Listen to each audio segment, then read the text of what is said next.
Welcome to the RPO Football Show. I'm your host, IDP Hunter. You guys know me. I'm the top 4 IDP ranker over on Fantasy Pros. I work for the RPO Network. I work for the Fantasy Six Pack. And I just got another job over at Fantasy and Frames. I don't know how to put jobs down. I just keep getting these new jobs, Erica. My guest tonight probably doesn't need an introduction, but I'm going to give her one anyway. Her name is Erica. Her Twitter handle is America with the K 108. You can find her on Twitter. If you don't want to look for her on Twitter, you can find her over at the League Winners, where she does a lot of college content. And you also work at Fantasy Frames. How are you doing, buddy? I'm doing great. How are you tonight? Good. And I'm excited to talk to you because you know about topics that I don't know. And I kind of use this podcast selfishly. I kind of want to learn in this community. I want to kind of grow. I want to learn all about football, all the walks of life. You, my friend, are playing in some pretty exotic leagues, are you not? I mean, a few, yeah. I mean, me and you are on a league right now. It's going for 2. They have that. I forget what's called, the GOAT League, where it's pretty much we're drafting and they have power ups, right? It reminds me of Mario Kart a little bit. Like, you can swap a player, you can buzz a player, you could do a position lock. There's a lot of controversy going on right now that I believe you started. I did not start it. To be fair, I got bored in the draft. So it's 18 people. I'm pick number 1. I mean, I wait 5, 6, 7 days to make my very first pick, And so I got bored whenever it finally came around to me, and I decided to use a power up. And your buddy Jamie got a little angry about that and decided to hit me back with another power up. So I now have 3 quarterbacks on my team in a league where you don't have to start a quarterback.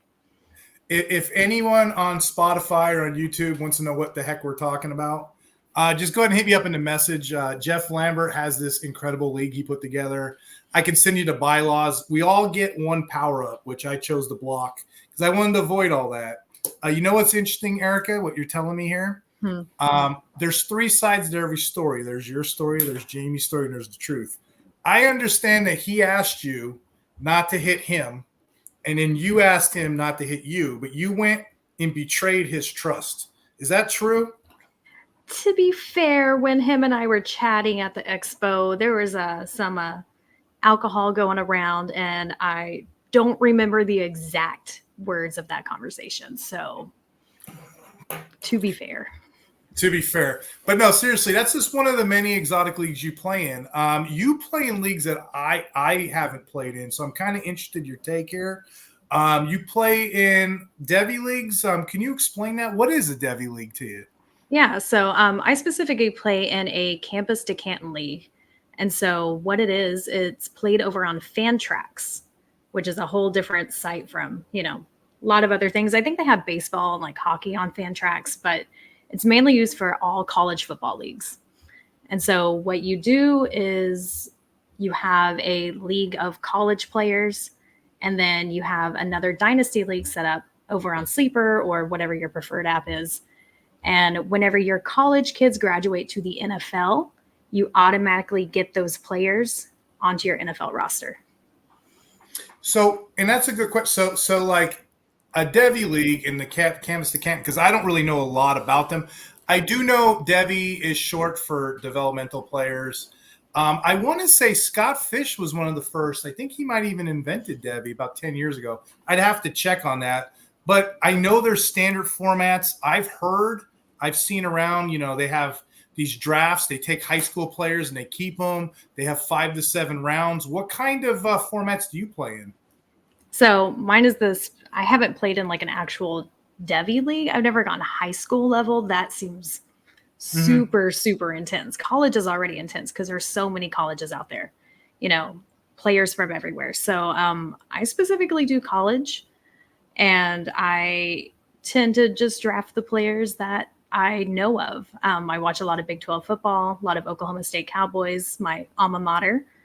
So I tend to go with those guys that I know, that I recognize names from. And you play on what format, did you say? It's called Fan Tracks. I'm wondering because like a couple years ago, I'm trying to slowly get out of the dynasty kind of mindset. I'm trying to best balls and what have you. But it got to the point I was in like 37 leagues. I was about to go to like one of these AA meetings. It got crazy. So I started moving all my stuff to Sleeper. I'm wondering if Sleeper has Devy Leagues. Do you know? They don't. I mean, they just got IDP, didn't they?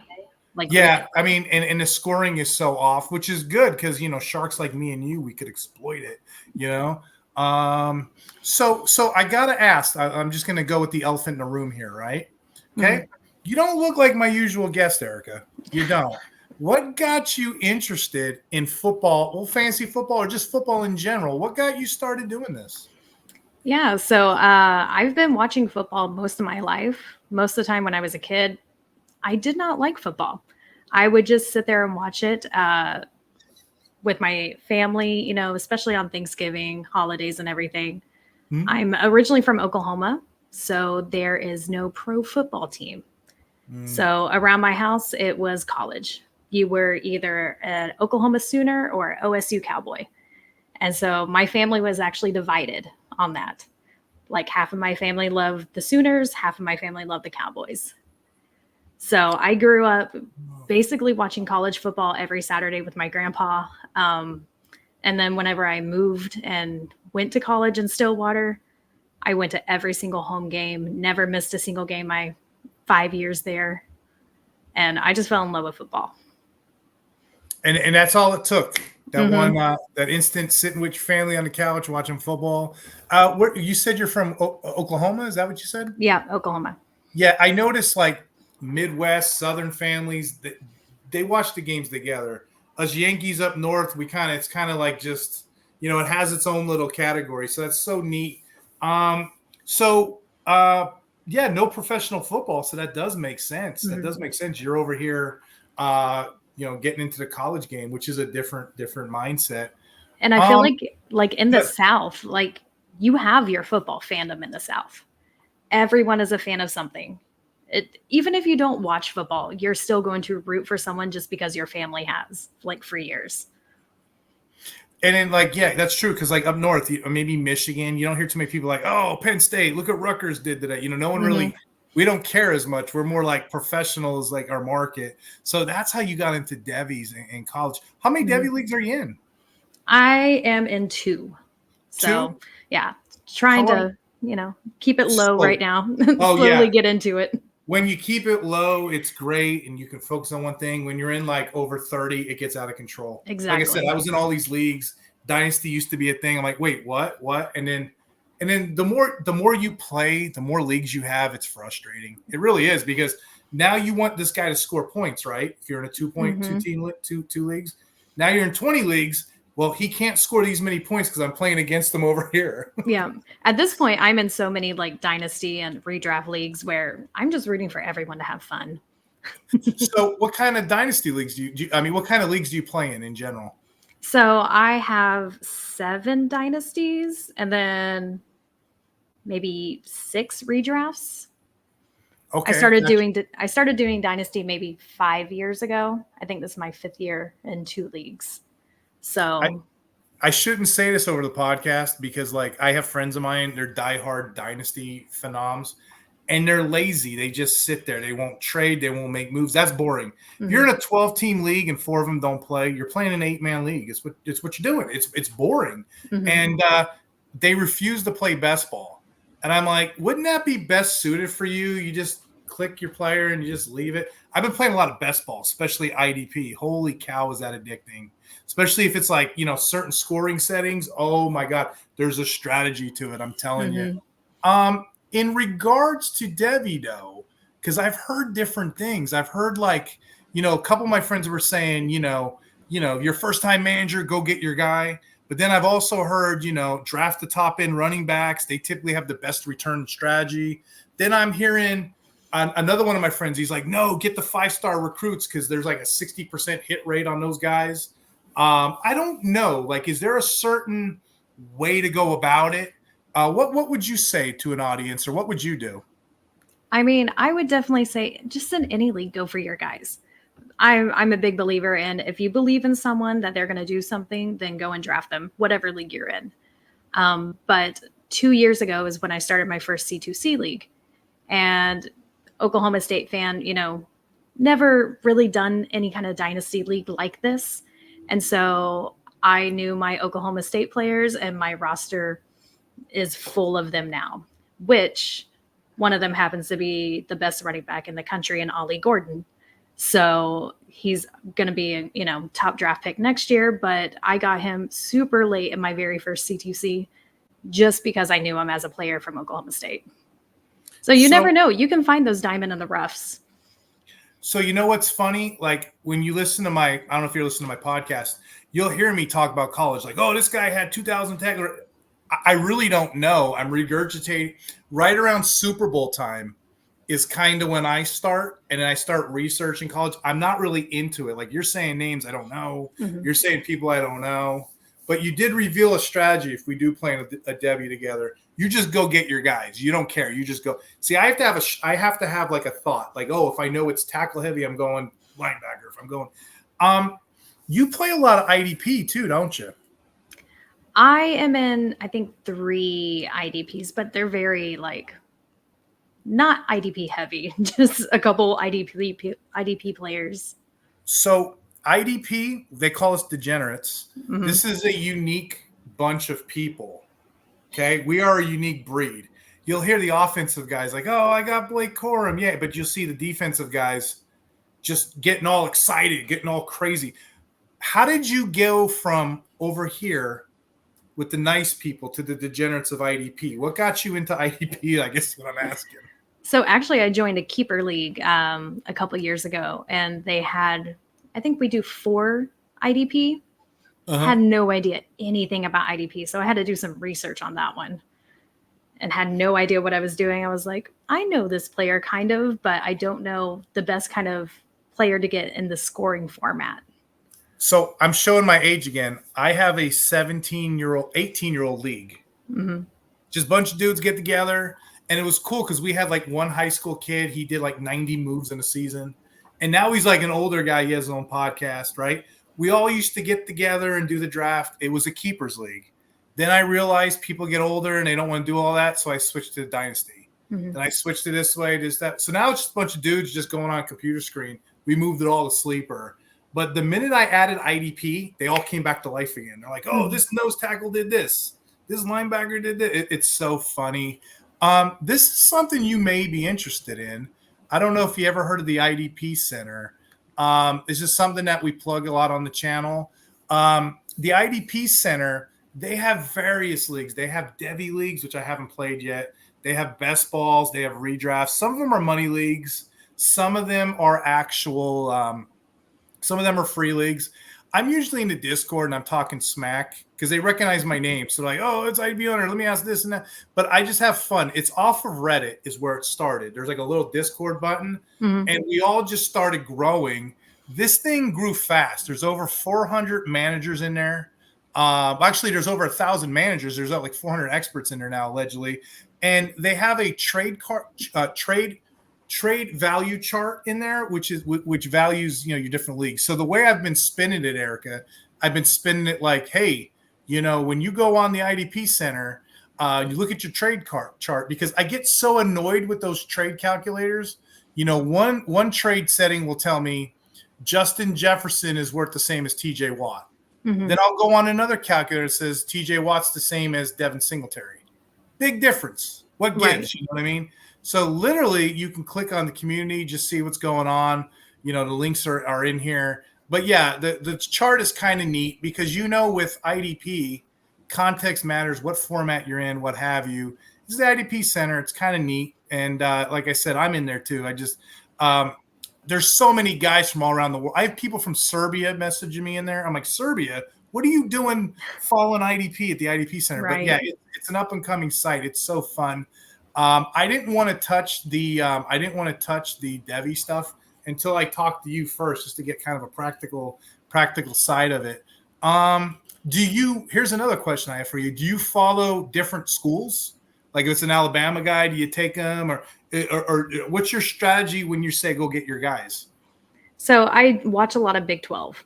I Okay. watch, basically Big 12 all day. But Saturday, I will park myself on the couch. 8 a.m. is when college game day starts, and I will literally watch all day long. And so whatever game's on, I'll flip back and forth. And, you start hearing these guys and hearing their names, and you're like, oh, I recognize that name. That's cool. Let me, kind of do some research on him and see where he's at. Maybe I have him in my league. I don't know.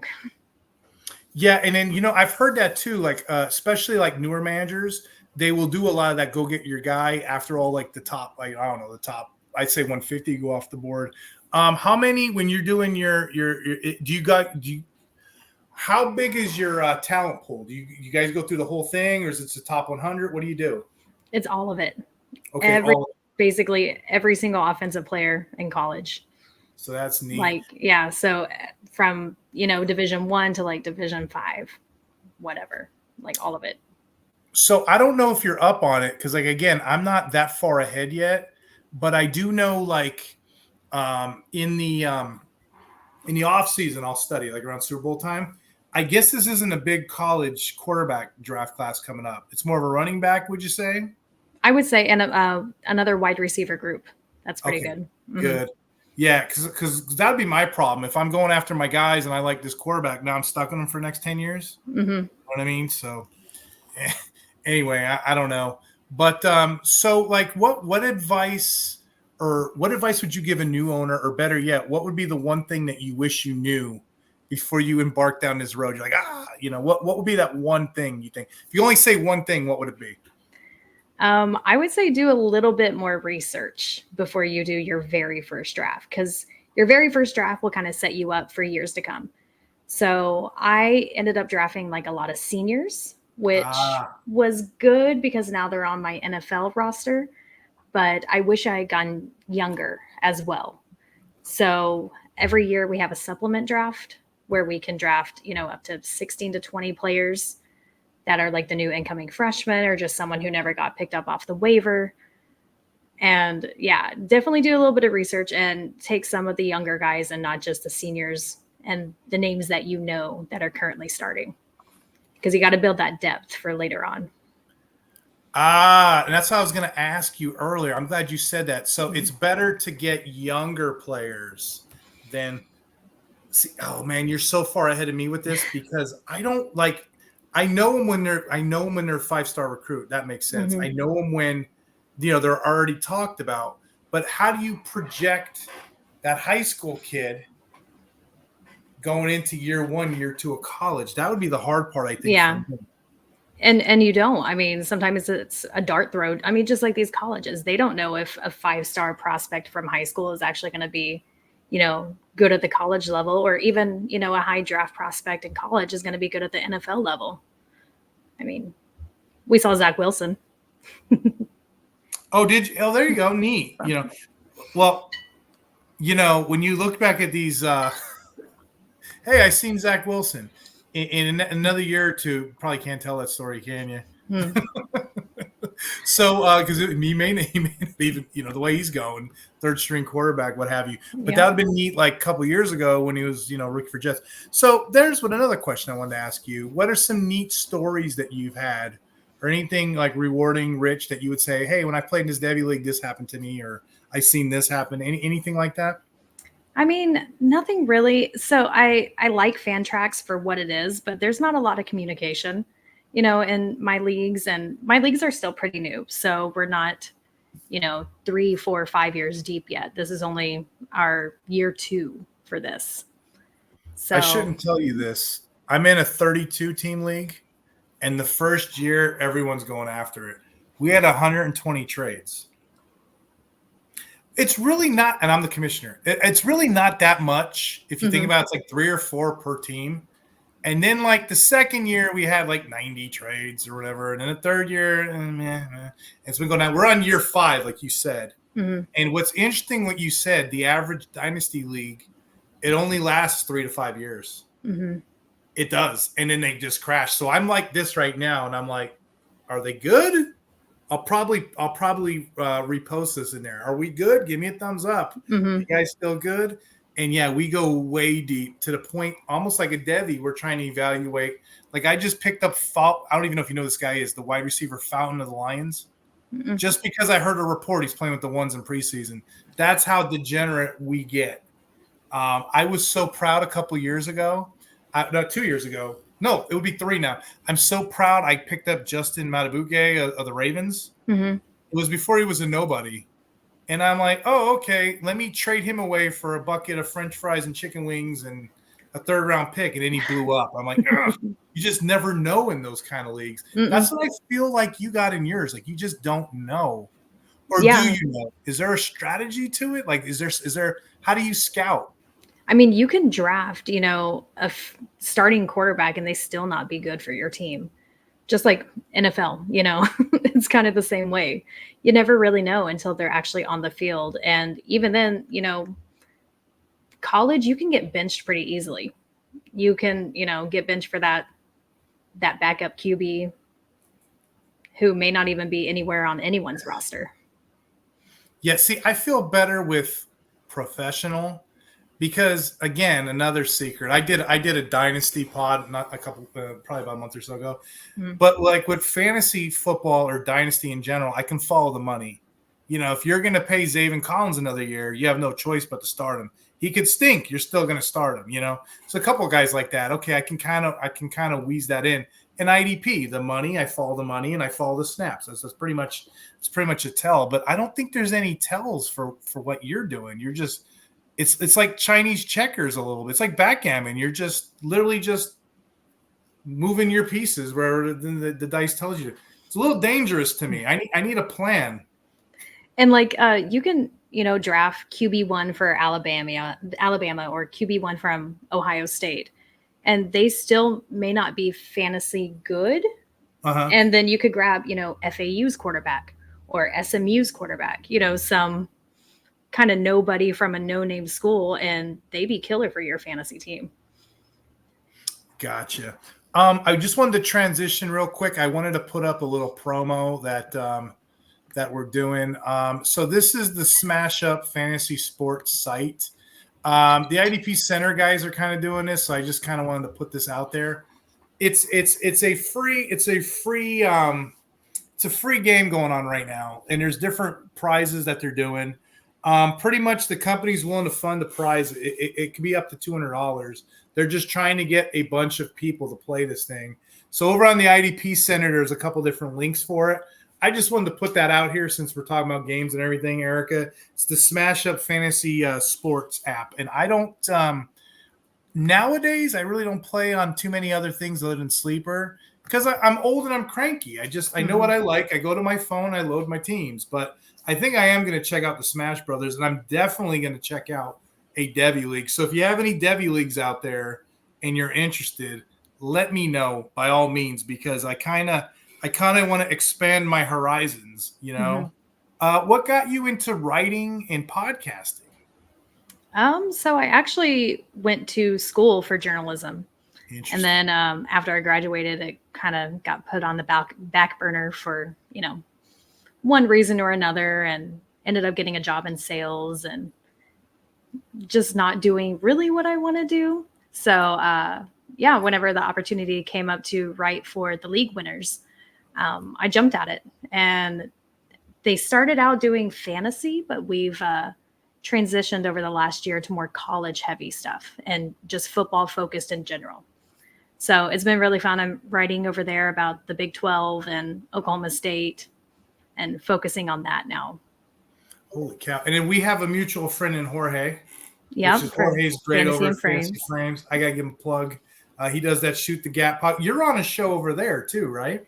I am. So on Thursday nights until the end of August, before the first game, we do a Thursday night draft show. So we're just going through some different drafts, different platforms like FFPC and doing Bestball Manias on Underdog. So just all sorts of different drafts.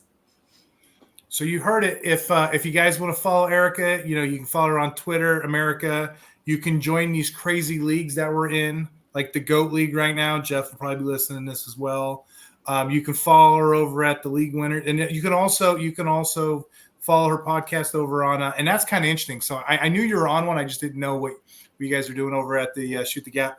Jorge told you I'm gonna be on his show too. I'm gonna be on Shoot the Gap. So yeah, you'll be seeing us over on Fantasy Frames. Erica, 2 more questions for you. Did I leave anything out as far as the Devy stuff? Is there anything else you wanted to say? I mean, check out campustocanton.com. They are a great site, a great resource. Actually won a subscription to them last year at the Scott Fish Bowl. And they put up all their rankings. They have great articles on all the college players. So it's a great site if you're looking specifically to play college fantasy. Okay. And then I kind of said this earlier. I'm just going to any upcoming articles, any kind of work that you're promoting, anything you got coming out soon, anything in your mind you're stewing? I have a couple of Big 12 articles coming out in the next couple of weeks with the league winners. Just trying to get, some preseason stuff up and coming. And then a couple of fantasy articles over at Fantasy and Frames. Heck yeah, you're a busy body. I can tell. I try to stay busy during. I'm a one sport person, so this is all I do all year. I stay here. I know the hockey jersey in the background, but that was years ago. But yeah, I just stay here all year round. Do you follow any other sports or anything? Kind of baseball, but I am a White Sox fan, so that doesn't count. And then Oklahoma City Thunder whenever basketball rolls around. Dude, I didn't tell you this years ago. I drove through Oklahoma City years ago. I seen the museum, the Oklahoma City bombing museum. We drove through. They have the games on the buildings. That is so neat. I'm like, why is there not as many accidents? Yeah. So yeah, y'all have a little hip town down there. So I don't blame you. Yeah, I need to expand my horizons. I need to expound a little bit. So I am going to check out a couple Devy Leagues. I don't know if you know SC Romero. We've been talking about that offhand. He's big into the whole Devy camp. I just didn't quite understand it. So thanks for taking the time to explain that to me. Yeah, of course. I kind of needed that. And hopefully somebody out there in the audience, that was kind of thinking about it and now they kind of got that jump off. I tell the audience they can message me on Twitter, they can whatever. I don't know if you like crazy messages in the middle of the night, but I offer that. What's the best way if somebody had a question, how they can reach you? I mean, yeah, my DMs on Twitter are open. That's really the only place I'm at is on Twitter. You can always reply, DM, whichever. I'm available. There it is. And she's there. And then also, check her channel out or check her podcast out. That's all I got, Erica. Any closing thoughts? No, this was a blast. I love talking about college football. So all day, every day. So, we're going to have you come back on again during the season. Right now, everybody's calm, relaxed. It's preseason. As soon as the games start going, oh, my Bears did this, and people get a little bit louder. Yeah. So I'm kind of not looking forward to all the hot takes that are about to happen. This time of year, that's what they do. They just hot take. That's what preseason is. That's it. You're just prepping for the season. But anyway, thanks for explaining that to us. Thanks for coming on the show. I guess we just got to get off here, get back in our draft, and win this GOAT League. What do you think? Yeah. I think I'm going to take it all. All right, you're going to take it all. You heard that first, so Erica's going to take it all. All right. Like I said, you keep listening, and we'll keep recording these. Y'all have a good night.